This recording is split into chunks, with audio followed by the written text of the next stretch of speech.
1000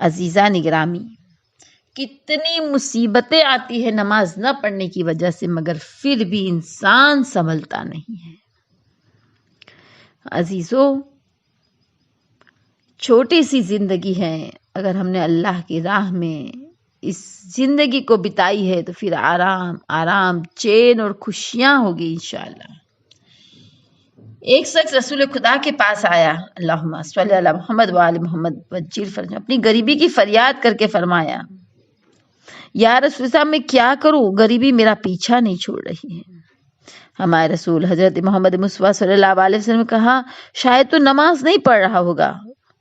کہا، قسم بخدا میں نے کبھی اپنی نماز کو ترک نہیں کیا، میری نماز اول وقت پابندی کے ساتھ میں پڑھتا ہوں۔ ہمارے رسول صلی اللہ علیہ وسلم نے کہا، شاید تیرے گھر کے بچوں میں سے کوئی بے نمازی ہوگا۔ کہا، خدا کی قسم میرے گھر میں کوئی بے نمازی نہیں، میری زوجہ، میرے بچے سب نمازی ہیں۔ آپ نے فرمایا، تو تیرے پڑوس میں کوئی بے نمازی رہتا ہوگا۔ اس نے کہا کہ ہاں، بات تو سچ ہے۔ تب ہمارے رسول حضرت محمد مصطفیٰ صلی اللہ علیہ وسلم نے اس کا علاج بتایا کہ اگر پڑوسی بے نمازی ہے تو اپنے گھر کو بدل دے، تیرے رزق میں جو کمی آ رہی ہے یہ اس پڑوسی کی وجہ سے ہے۔ اس نے ہمارے رسول کے حکم کے تحت اپنا گھر بدل دیا اور خداوند عالم کے فضل و کرم سے وہ شخص مالدار ہو گیا۔ عزیزان گرامی، ہمیں کوشش کرنی چاہیے کہ ہمارا کوئی پڑوسی بے نمازی نہ رہ جائے۔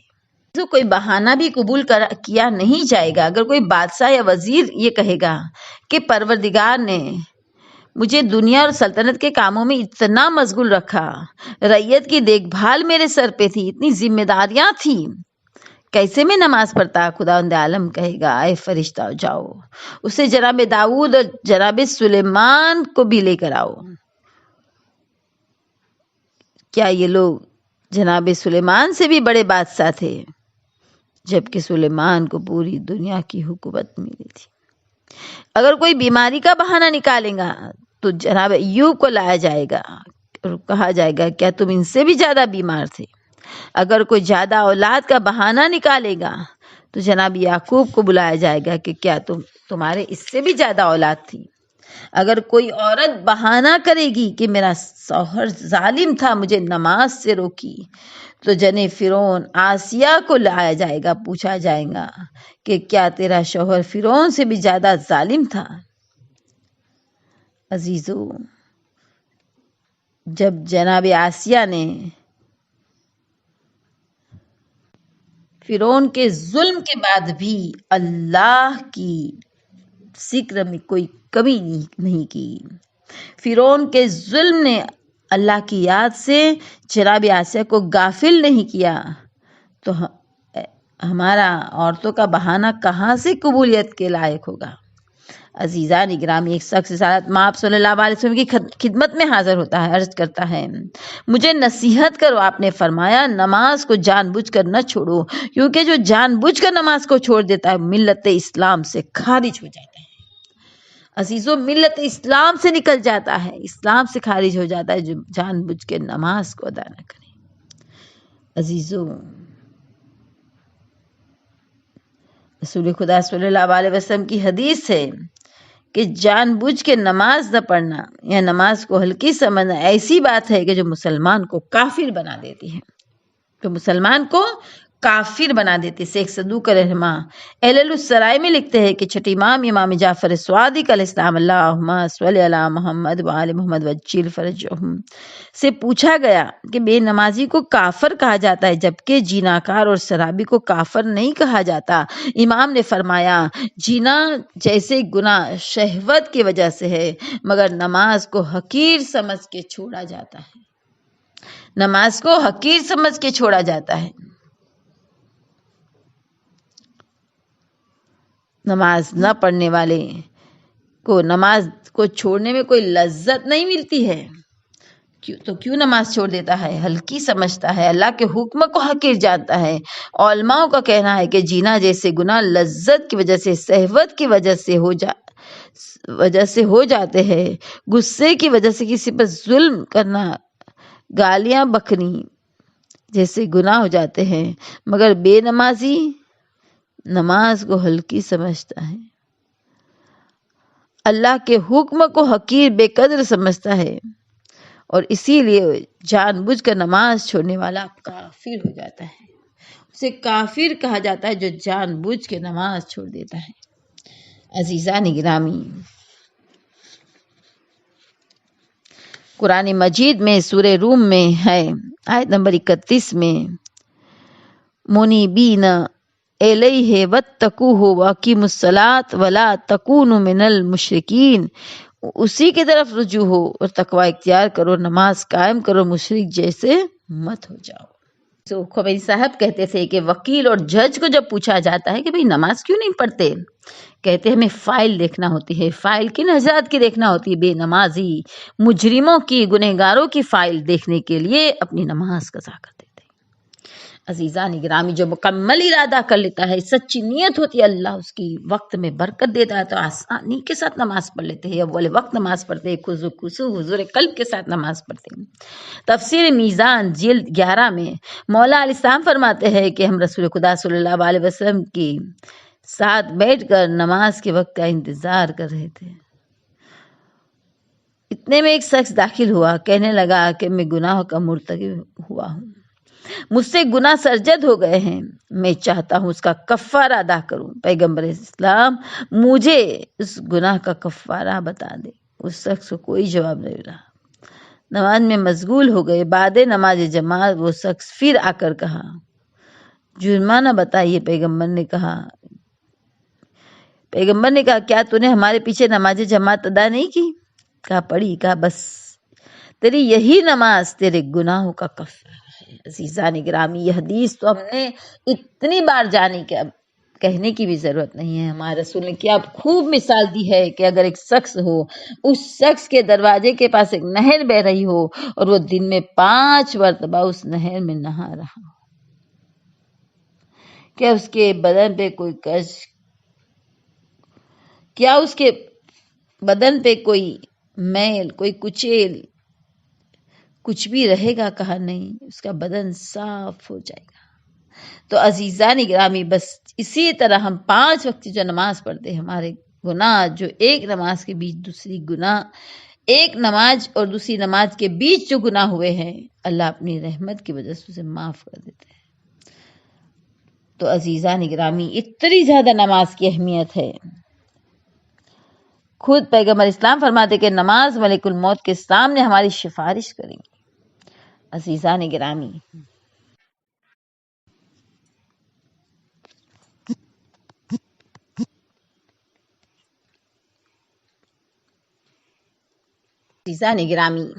نماز کوئی بوجھ نہیں ہے کہ اتار کے رکھ دے، مگر ہم تو محسوس کرتے ہیں کہ جب بھی ہم نماز پڑھ لیتے ہیں تو ہمیں ایک ہلکا پن محسوس ہوتا ہے، ایک سکون محسوس ہوتا ہے۔ عزیزو، یہ کیا بوجھ تھا جو ہم نے اتار کے رکھ دیا؟ حقیقتاً جب ہم نماز پڑھتے ہیں، ایک نماز سے دوسری نماز کے بیچ ہم سے جو انجانے میں بھولے سے گناہ ہو گئے ہیں، وہ گناہ معاف ہو جاتے ہیں، لہٰذا ہمیں ایک ہلکا پن محسوس ہوتا ہے۔ یہ گناہوں کی معافی جو ہو جاتی ہے تو ہمیں محسوس ہوتا ہے کہ ہمیں کچھ ہلکا پن محسوس ہوا، ہمیں ایک سکون ملتا ہے۔ عزیزان گرامی، عزیزو، امام رضا علیہ السلام کے پاس ایک شخص گیا تھا، اس کے ساتھ اس کا 7 یا 8 سال کا بچہ تھا۔ عزیزان گرامی، وہ 7 سال کا بچہ ساتھ تھا۔ باتوں باتوں میں اس کے بابا نے امام رضا علیہ السلام سے، بادشاہ خراسان سے کہا کہ مولا، کبھی کبھی میرے بچے کی نماز قضا ہو جاتی ہے۔ کہا 7 سال کے بچے کی نماز قضا ہو جاتی ہے؟ کہا مولا، جب وہ بیمار ہوتا ہے تو نہیں پڑھ پاتا۔ کہا اگر وہ نہیں پڑھ پاتا تو بیٹھ کے نماز پڑھنے کے لیے کہے۔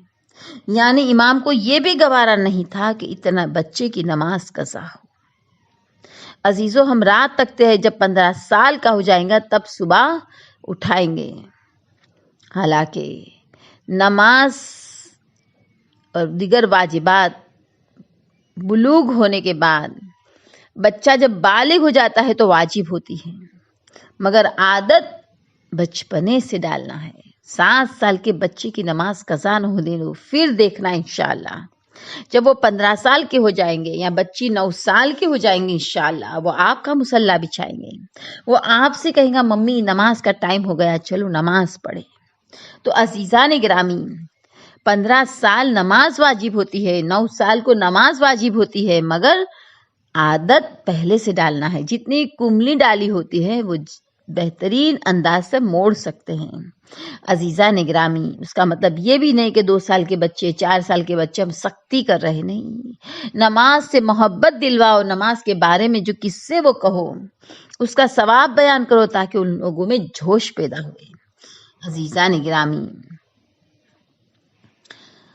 ایک بات ضمناً میں کہہ دوں کہ اگر لڑکا ہے، لڑکی کی تو یہی ایک ہی نشانی ہے، ایک ہی بات ہے کہ اگر وہ 9 سال پورے کریں گے اکارڈنگ ٹو اسلامک کیلنڈر تو اس کو نماز واجب ہو جائیں گی، اس پر شریعت واجب ہو جائے گی، اس پر تقلید کرنا واجب ہو جائیں گی، روزے رکھنا واجب ہو جائے گا، خمس ادا کرنا واجب، یعنی شریعت اس پر واجب ہو جائیں گی، مگر شریعت پر عمل وہ کریں گی۔ اب عزیزو، مگر لڑکا ہو سکتا ہے کہ 15 سال کے پہلے بھی بالغ ہو جائے، 15 سال پورے ہونے کے بعد تو بالغ ہونے ہی والا ہے، مگر اگر اس کے ناف کے نیچے کڑک بال آ گئے یا پھر اس کو ویریہ سکھلن ہو گیا تو عزیزان گرامی اس کے لیے نماز واجب ہے، وہ بالغ ہو گیا سمجھا جائے گا۔ کبھی کبھی پتہ نہیں ہوتا ہے، 2 سال تک بچے نماز بھی پڑھتے مگر سنت کی نیت سے پڑھتے ہیں، پھر پتہ چلتا ہے کہ یہ تو 13 سال میں بالغ ہو گیا تھا۔ خیر عزیزان گرامی، خداوند عالم ہمیں یہ بات کی تمیز عطا کرے کہ شریعت کے مسئلے پوچھنے میں یا بیان کرنے میں شرم محسوس نہیں کرنا چاہیے، یہ واجب بات ہے عزیزو۔ جو نماز نہیں پڑھتے اور رزق کی فکر کرتے ہیں، رزق کو تلاش کرتے ہیں، خدا ایسے لوگوں پر تعجب کرتا ہے کہ لوگ رزق کی تلاش میں نماز کو چھوڑ کر نکلے ہیں، جبکہ رزق کا بانٹنے والا میں ہوں، اور یہ لوگوں کے در پر بھٹک رہے ہیں۔ عزیزان گرامی، رسول خدا صلی اللہ علیہ وسلم فرماتے کہ نماز میری آنکھوں کا نور ہے، نماز اتنی پیاری ہے میرے نزدیک جیسے پیاسے کو پانی، بھوکے کو کھانا، مگر پھر بھی وہ کھانے پینے سے سیر ہو جاتے مگر میں نماز سے شیر نہیں ہوتا۔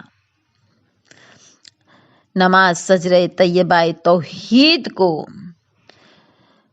اتنا مستحکم کر دیتی ہیں کہ پھر کبھی کوئی بھی دل سے ایمان نکال نہیں سکتا۔ اسے محمد حسن گروی کے گھر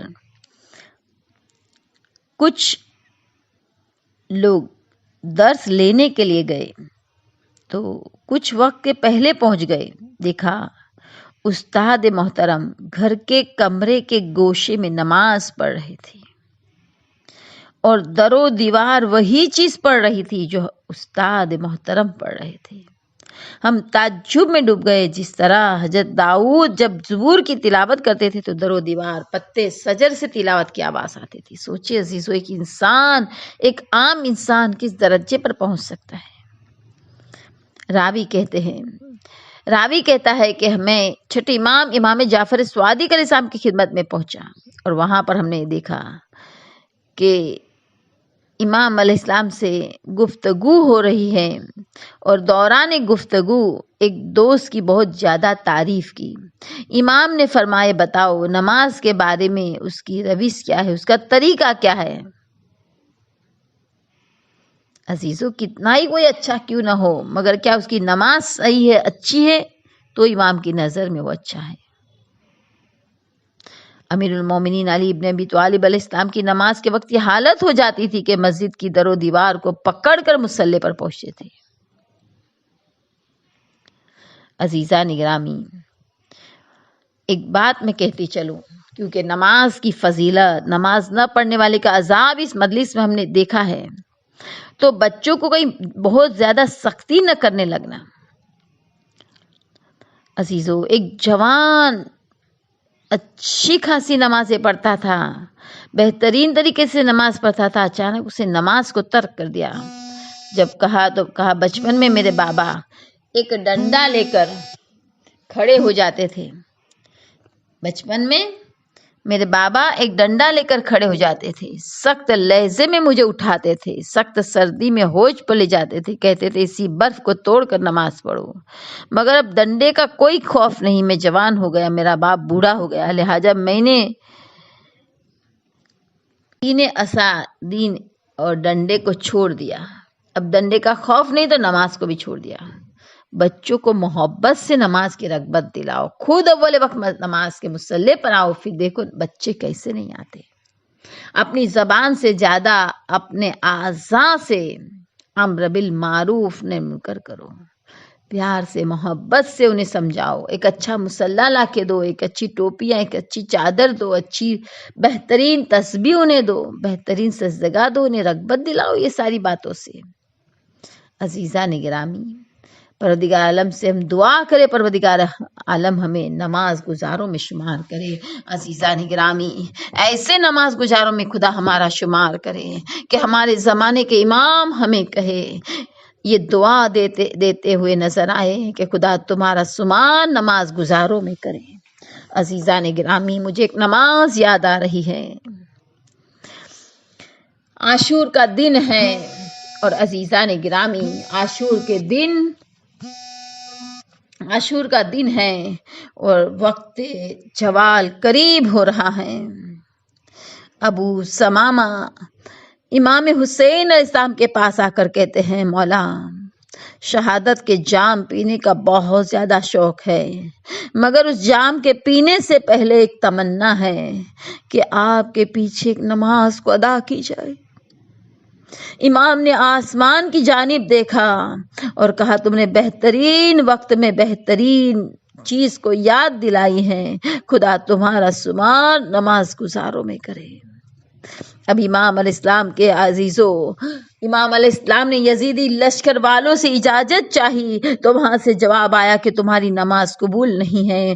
خیر عزیزوں، نماز شروع ہو رہی ہے، آگے سعید بن عبداللہ ہیں اور عزیزان گرامی جوہر بن کین ڈھال بن کر کھڑے ہوئے ہیں۔ جہاں سے تیر آتے تھے سعید بن عبداللہ آگے بڑھ کر اپنے سینے میں لیتے تھے۔ ادھر کائنات کا بے مثال امام اپنے مٹھی بھر جماعت کو انوکھی نماز پڑھا رہا ہے، ادھر دشمن کے تیروں کو سعید بڑھ بڑھ کر اپنے سینے پر لے رہے ہیں۔ بہار الانوار جلد 10 میں روایت ہے کہ ادھر امام کی نماز تمام ہوئی، ادھر سعید بے ہوش ہو کر گر پڑے۔ کہتے ہیں کہ امام مظلوم نے سعید کا سر اپنی گود میں رکھا، سعید نے آنکھیں کھولی، کہا مولا میں نے وعدے کو پورا کیا۔ امام نے فرمایا، بھائی سعید تم میرے ساتھ جنت میں ہوں گے۔ میں کہوں گی سعید تم کتنے خوش قسمت ہو، تمہیں جنت کی ضمانت جنت کے جوانوں کے سردار دے رہے۔ اس کے بعد سعید نے عرض کی، مولا میرے سران ایک بزرگ رو رہے ہیں۔ فرمایا سعید وہ میرے نانا ہے۔ میں کہوں گی سعید خوشا نصیب تمہارے، مرتے وقت تمہیں احمد مجتبی رحمت للعالمین حضرت محمد مصطفیٰ صلی اللہ علیہ وسلم کی زیارت نصیب ہو رہی ہے۔ اے شہید راہ خدا ہمارے لیے بھی دعا کرو، ہمیں بھی وقت آخر اپنے زمانے کے امام کے چہرے انور کی زیارت نصیب ہو جائے۔ امام علیہ السلام نے کہا، سعید وہ میرے نانا رسول خدا ہیں، جو اے سعید تو میرے نانا کو میرا سلام کہہ دو۔ عرض کی، مولا میری دائیں جانب ایک بزرگ رو رہے ہیں۔ فرمایا سعید وہ میرے بابا ہیں، میرے سلام کہو۔ سعید نے عرض کی، مولا میری بائیں جانب ایک بزرگ کھڑے ہیں۔ فرمائے وہ میرے بھیا حسن مجتبی ہیں، میرا سلام کہو، عزادارو ماتم کرو۔ سعید نے اپنے سامنے کی جانب نگاہ کی، رو کر کہا، مولا کوئی بی بی سیاہ چادر پہنے رو رہی ہے۔ فرمایا سعید پاؤں سمیٹ لے، میری ماں زہرا رو رہی ہے۔ سعید بن عبداللہ وہ بزرگ ہے کہ جن پر معصوم کی بارگاہ میں زیارت ناحیہ مقدسہ میں سلام وارد ہے۔ آزاداران امام مظلوم اپنے وقت آخر کو بھی یاد کرے، خدا کرے ہمیں بھی پنجتن کی زیارت نصیب ہو۔ عزیزو، سعید وہ ہستی ہیں کہ قائم آل محمد علیہ السلام نے ان کی تعریف ان الفاظ میں کی ہے۔ زیارت کا ترجمہ مفہوماً یہ ہے کہ میرا سلام ہو سعید بن عبداللہ پر،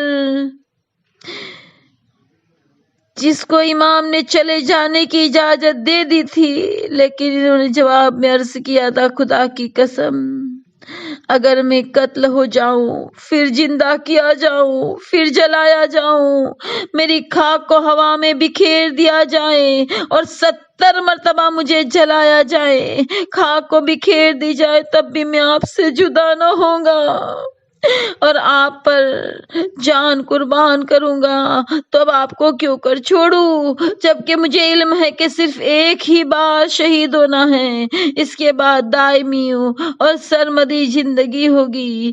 خدا ہمیں آپ کے ہمراہ شہداء میں جگہ دے، ہمیں اعلیٰ علیین میں آپ کی رفاقت عطا فرمائے۔ آپ نے کربلا کی نماز کو سنا، آپ کی آنکھوں میں آنسو آ گئے، سیدہ محبت سے ان آنسوؤں کو پوچھ رہی ہے، ذرا میرے ساتھ شام چلے۔ عزیزان گرامی، شام چلے، میں نے جیسے ہی کہا شام، جانے آپ کے دل پر کیا گزری۔ عزیزو، اپنے جگر کو تھام لو، میں شام کی ایک نماز کو یاد کرا رہی ہوں، جس کی کیفیت سن کے سید سجاد نہ سمجھ سکے بلکہ گش کھا گئے۔ روایت میں ہے کہ روز بیمار کربلا نے ثانی زہرا کو بیٹھ کر نماز پڑھتے ہوئے گھبرا گئے تو کو جنجیر کو سنبھالے ہوئے پھوپھی کے پاس تشریف لائے، عرض کی پھوپھی اماں، میں اپنی آنکھوں سے یہ کیا دیکھ رہا ہوں، آپ جیسی جاہدہ عابدہ مقدرات عصمت و طہارت بیٹھ کر نماز ادا کر رہی ہیں، یہاں تک کہ حالت بیماری میں بھی آپ ہمیشہ کھڑی رہی ہیں، نماز ادا کی ہے، آج کے سوا آپ کو میں نے کبھی بیٹھ کر نماز پڑھتے نہیں دیکھا۔ فرمایا بیٹا نہ پوچھا تو اچھا ہوتا۔ جناب سید سجاد نے اصرار کیا، جناب شہزادی نے فرمایا بیٹا سجاد، جب سے ہم قید خانے میں آئے ہیں یزید ملعون کی طرف سے کھانا آتا ہے، اور یہ کھانا کبھی اتنا آتا ہی نہیں کہ سب سیر ہو کر کھا سکے۔ بیٹا میں اپنے حصے کا کھانا اب تک بچوں کو کھلاتی رہی ہوں اور میں بھوکی پیاسی رہی ہوں، میں نے فاقے کیے ہیں، جب تک بدن میں طاقت رہی کھڑی ہو کر نماز ادا کرتی رہی۔